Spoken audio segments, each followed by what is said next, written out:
하나님의 말씀 열왕기상 7장 40절부터 51절 말씀까지입니다.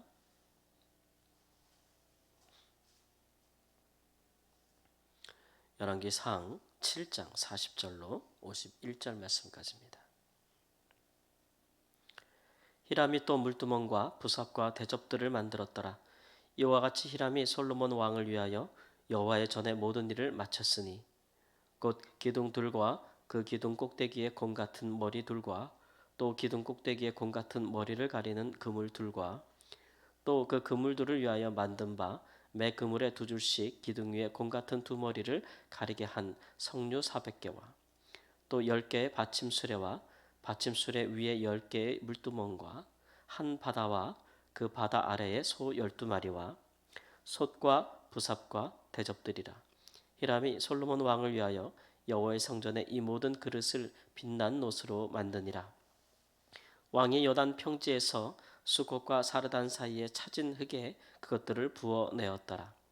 기구가 심이 많으므로 솔로몬이 다 달아보지 아니하고 두었으니 그 논 무게를 능히 측량할 수 없었더라.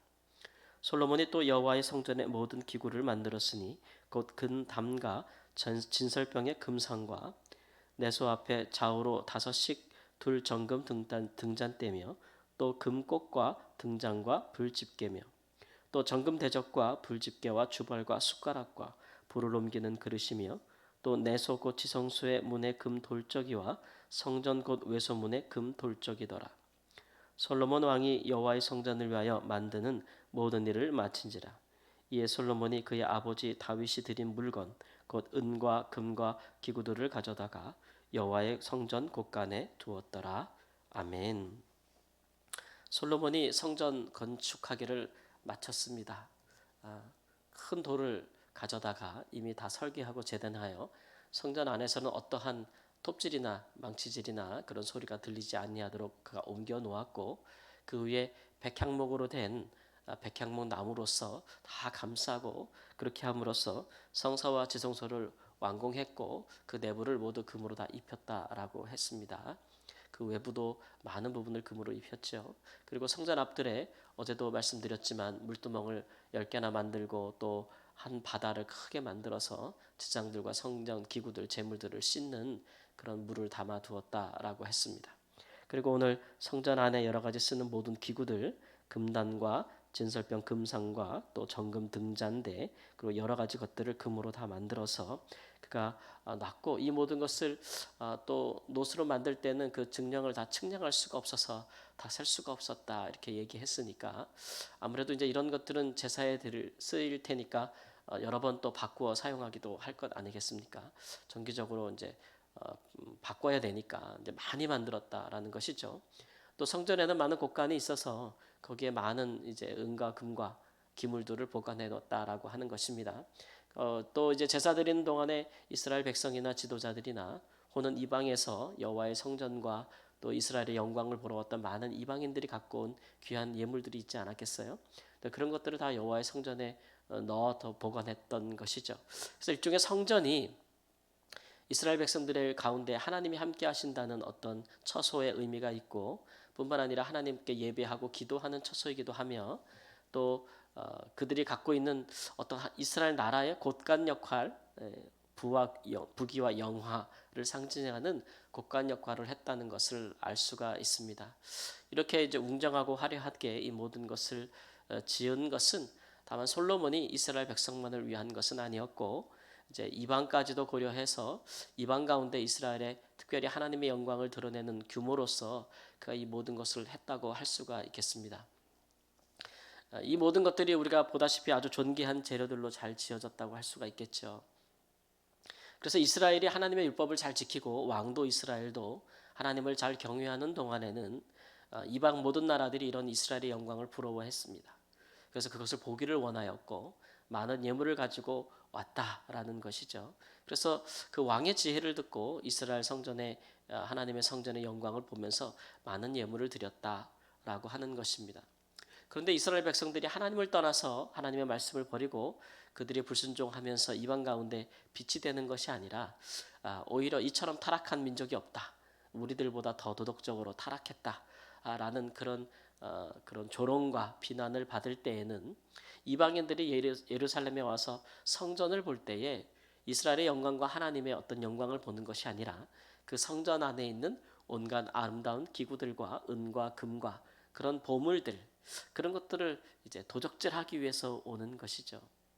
히스기야 왕 때도 그런 일이 있지만 바벨론의 사자가 왔을 때에 그가 히스기야가 그 바벨론 왕과 외교적으로 이렇게 친교를 맺은 것을 좋아해서 여호와의 전에 모든 귀한 보물들을 다 보여주죠.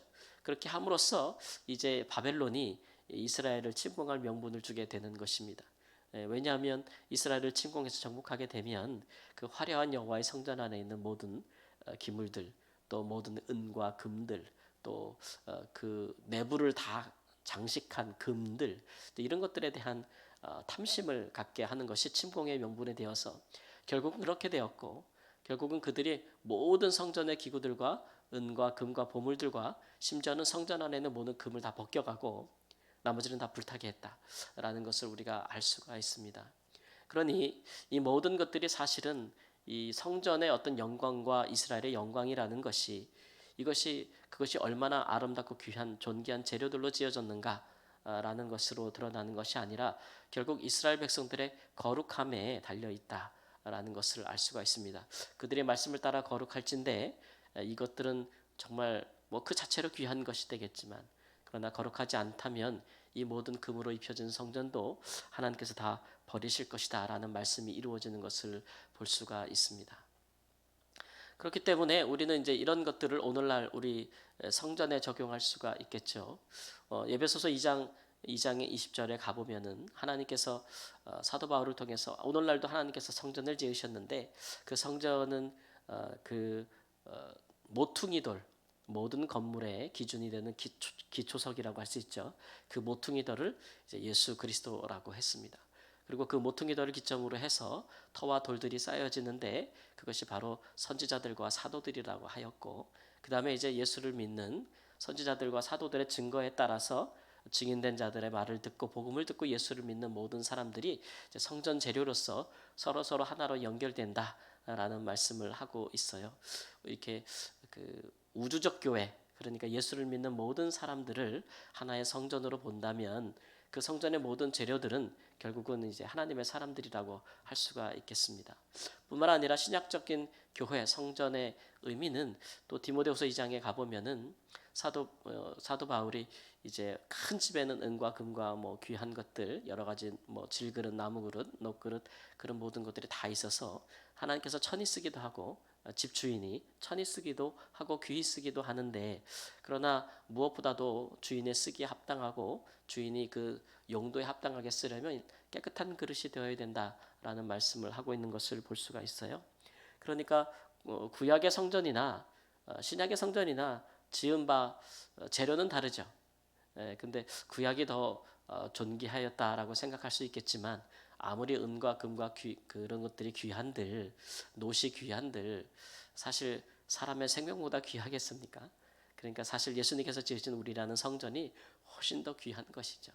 생명이 없으면 은과 금과 뭐 녹과 뭐 여러 가지 이런 웅장함과 화려한 것이 부귀영화가 무슨 의미가 있겠습니까?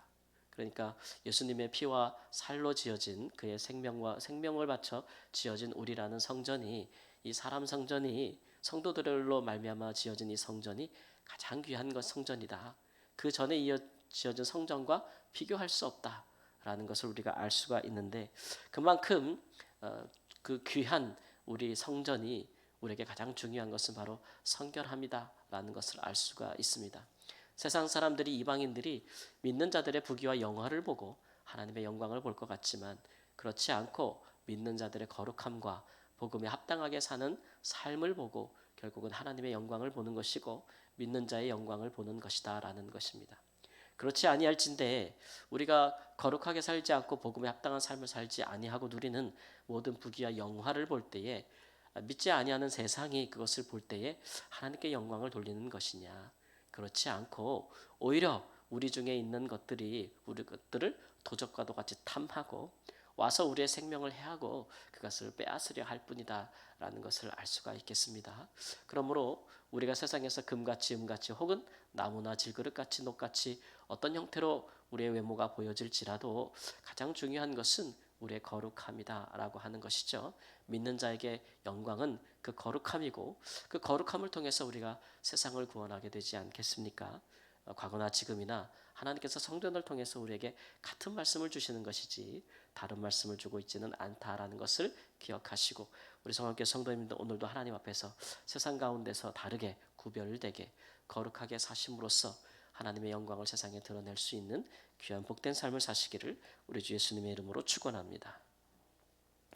하나님 많은 유혹과 또 많은 하나님 시험이 우리 인생 가운데 있고 우리도 세상에서 우리를 빛나게 하기 위하여 또 부귀와 영광을 얻기 위하여서 하나님 수단과 방법을 가리지 아니하고 그것이 죄된 것이라 할지라도 취하고 싶은 많은 것들, 욕망들이 세상을 채워 많은 사람들을 더럽히고 있는 이때에 하나님 물질과 재물과 돈이 사람들에게 하나님처럼 여겨지고 있는 이때에 하나님 주께서 그보다 더 귀한 우리를 사랑하사 우리를 위하여 생명을 주시고 그 아들을 보내사 우리로 성전 삼으신 것을 기억하게 하여 주옵소서.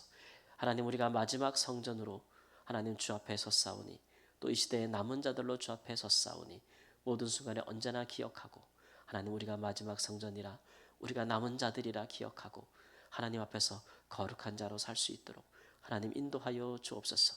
그러므로 우리가 거룩하게 하나님 앞에서 최선을 다해 살 때에 주께서 우리를 오히려 높이시고 우리를 세상 중에 빛나게 하시며 우리를 통하여서 하나님의 영광을 나타나게 하시고 복음이 증거되게 하시는 줄을 믿습니다.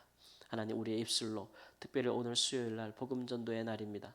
각자의 삶의 처소에서 주의 복음을 전할 때에 그 복음의 능력으로 역사하게 하시고 듣는 자의 마음을 감동하게 하시고 하나님 주께 돌아오게 할 수 있는 귀한 은혜가 있도록 성령이여 역사하여 주시옵소서. 존귀하신 우리 주 예수님의 이름으로 기도합니다. 아멘.